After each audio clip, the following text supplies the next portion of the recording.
Bonjour, bonsoir dans cette troisième capsule euh, qui va montrer la méthode pour convertir un nombre hexadécimal en un nombre décimal et un nombre décimal en un nombre hexadécimal dans la suite de ce qu'on doit savoir faire vers la fin de cette séquence. Donc le nombre, par exemple, en hexadécimal, quand on voit un nombre comme ça, on n'a pas le choix. C'est sûrement un hexadécimal parce qu'on n'a que trois modes possibles. Donc quand on voit des lettres, c'est que c'est un mode hexadécimal, c'est un système hexadécimal. Et donc on veut le convertir en décimal. Donc il y a la partie entière et la partie décimale. Donc chacune, on va traiter d'un cas. Donc le nombre il se présente comme ça, donc 3, A, 9, F et virgule A en partie décimale. Donc l'équivalence en décimale. Donc la 3 c'est 3, ça ne change pas. A par contre c'est 10, 9 c'est 9, F c'est 15, 1 c'est 1 et A c'est 10. Donc là on a dit que A c'est 10, B c'est 11, C c'est 12, etc. jusqu'à F. Bien. Donc la première étape, nous allons multiplier en fait 3 par la base 16 option 3 parce qu'il est en troisième position. Là c'est en deuxième position, 16 fois 2 fois 10. 16 fois 1 fois 9 et 16 0 fois 15. Donc 16 0 c'est 1. Et ici, donc après le virgule, ça sera 16 moins 1 fois 1 et 16 moins 2 fois 10. Parce que tout simplement, là, il y a A et les 10 et la base est les 16 moins 2. Donc ça, c'est la première étape. La deuxième étape, c'est en calcul. On calcule 16, 3 fois 3, 16 au carré c'est 256, 16 à la puissance 1 c'est 16, et 16 à la puissance 0 c'est 1, 0,625 fois 1, et là j'ai fait le calcul directement, donc ici avec la calculette. En tout cas tout ça on peut le calculer à la calculette.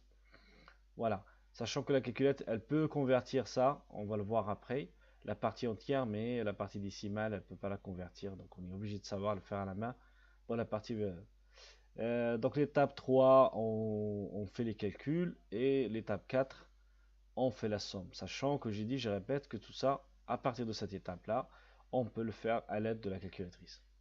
Voilà, donc la somme finale de tout ça, ça sera ici 1500, 15 007 et ici 1,2 890 625. Et si je fais ça plus ça, donc ça va donner 15 008 plus 2 890 625. Voilà. Donc ça c'est le nombre en décimale, l'équivalent de ce nombre en hexadécimal. Donc on voit bien que l'hexadécimal c'est un nombre compact. Voilà pour cette partie-là. Décimal en nombre hexadécimal. Donc on va prendre 458 par exemple et on divise par 16. Donc ça sera la partie entière et on choisit une partie décimale aussi, 458. C'est juste pour un exemple. Donc 458 divisé par 16, ça donne 28. Et le reste, c'est 10. D'accord? Après, je prends 28, je divise encore par 16. Donc le résultat, ça va être 1. Et le reste, c'est 12. Donc je peux arrêter là. Mais sinon, si je veux continuer encore, si je divise 1 par 16, le résultat, c'est 0. Et le reste, c'est 1. Et je m'arrête là. Donc, quand vous avez un reste normalement inférieur à 16, vous arrêtez. Comme ici, le cas. Donc le résultat, bah, ça va être une lecture toujours de bas en haut, c'est-à-dire on commence par le dernier reste trouvé, c'est-à-dire 1, C, pourquoi C? Parce que 12, si on regarde sur le tableau, 12 ça correspond à 16 en hexadécimal. Et A c'est 10 parce que 10, là c'est A dans l'hexadécimal. Et voilà, donc le résultat, 1 CA, c'est le résultat en hexadécimal de 458. Alors maintenant, pour la partie décimale, on choisit une partie décimale 0,458 pour l'exemple. Donc cette fois, on va multiplier par 16. Voilà, là c'est juste pour vous dire que la lecture, ça se met de en bas, de bas vers le haut. Si vous multipliez par 16 458, ça fait 7,328. Alors attention, je retiens 7.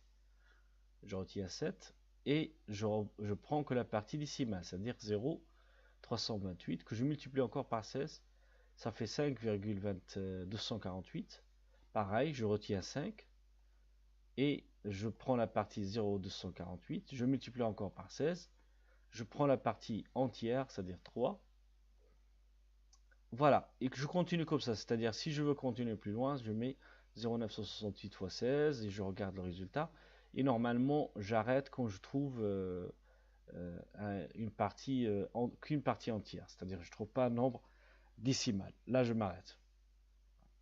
Voilà. Donc, le résultat, ça se lit de haut en bas par contre, ça va être, donc le résultat c'est 0, 7, 5, 3. Voilà. Et on continue ici. On peut continuer le résultat. Voilà. Donc essaye de voir d'autres exemples dans le cours et pour essayer de comprendre cette partie. Donc si je veux la partie décimale entière, pardon, je divise par 16. La partie décimale, je multiplie par 16. Donc c'est pareil, ça va être pareil pour le binaire aussi, on a multiplié par 2, on a divisé par 2, là on divise par 16 et on multiplie par 16. Voilà pour cette partie. Merci.